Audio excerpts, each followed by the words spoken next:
An Abdullah bin Umar, an Abdullah bin Amr. Abdullah anak Amr bin As. Anna rajulan, ada seorang laki-laki, tadi perempuan, sekarang laki-laki. Sa'ala Rasulullah, bertanya kepada Nabi Muhammad sallallahu alaihi wasallam. Jadi jangan bayangkan Nabi Muhammad itu bercakap aja sampai tak ada orang berani bertanya ke dia. Dialog. Sahabat itu bertanya ke Nabi.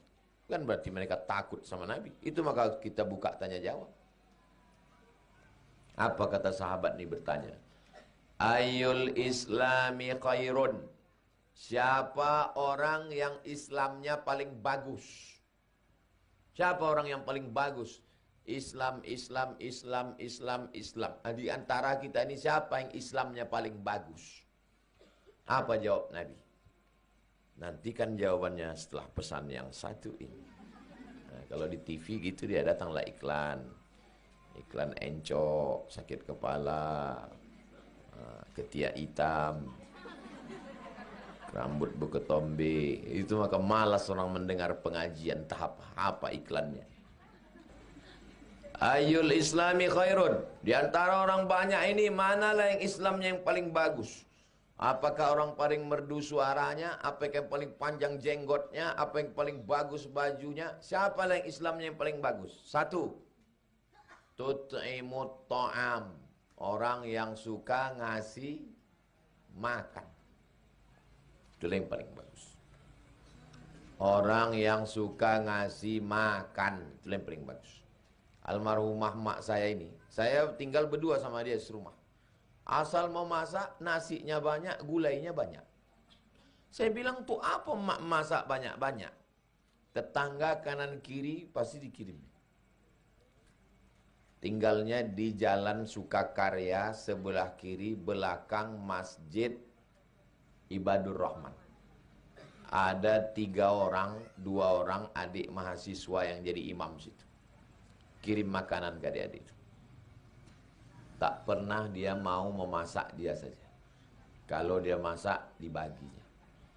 Tapi kalau ditanya, tahu dia hadisnya? Dia tak tahu hadisnya. Dia beramal aja.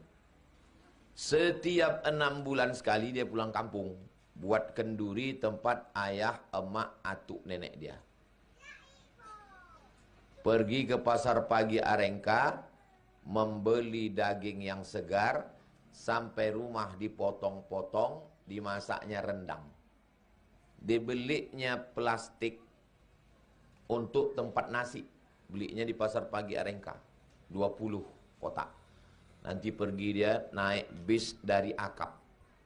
Tak pernah mau minta tolong, minta antar. Enggak. Aku tak bisa, mak. Adikku pun tak bisa, sibuk. Ya sibuklah kalian. Pergi dia sendiri naik angkot. Naik becak dia dari dalam Sukakarya. Naik angkot dia sampai ke pasar pagi. Sampai di pasar pagi jumpanya jamaah-jamaah yang kasihan sama orang tua. Ibu umurnya berapa? 70. Sampai hati ibu membiarkan anaknya belanja sendirian. Anak ibu kok tega ya membiarkan ibu sendirian. Siapa nama anak ibu? Ustaz Somad. Dia antar orang itu ke rumah. Pulang cerita dia. Dia antar orang itu tadi aku ke rumah. Apa kata dia, mak? Sampai hati anak ibu. Ibu udah tua dibiarkannya belanja sendirian. Kau pasti kenal sama anak aku. Siapa anak ibu? Ustaz Somad. Dia antar orang tua aku tadi, kata dia. Jadi orang kalau sudah suka bersedekah, Allah bisa karena biasa, biasa. Ada jamaah kita membawa saya ke rumah sakit Arifin Ahmad. Sampai di rumah sakit Arifin Ahmad, tangan emak nih tak bisa lagi masuk jarum suntik. Udah lembut macam tisu. Umurnya 95 tahun. Waktu datang anaknya yang membawa saya ini, ditanyanya, kau siapa? Tak kenal lagi dia sama anaknya.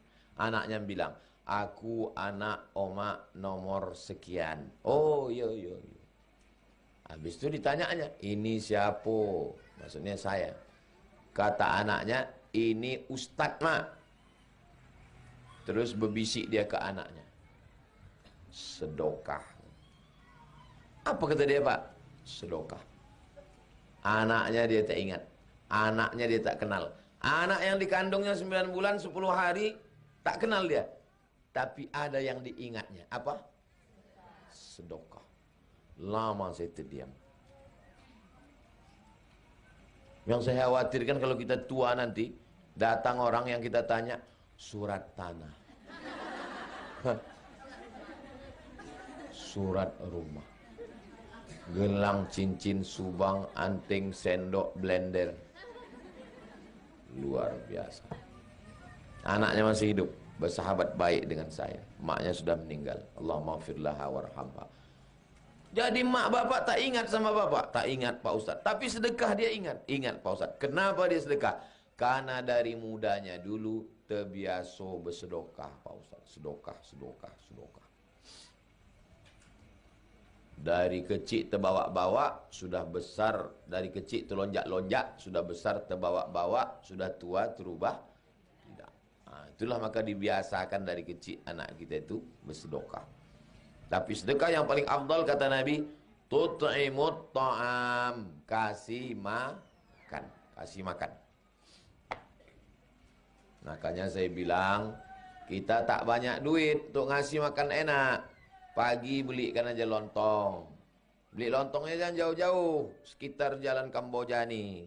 Supaya keberadaan kita di Kamboja ini menjadi rahmat bagi pedagang-pedagang. Kasih, belikan lontong 20 bungkus, 30 bungkus, datang tamu kasih. Siang gitu juga kasih makan. Makan makanan yang mahal tak sanggup kita, yang sedang-sedang. Asal kenyang jadilah. Makan malam bersedekah. Kasih makan. Insya Allah anaknya anak solihah nanti, insya Allah. Dia nanti membelikan makanan, pahalanya mengalir ke ibu-ibu semua. Belum pernah saya marah sama anak-anak kecil mengaji, seumur umur tak pernah saya marah. Anaknya saya tak marah, emaknya aja saya marah.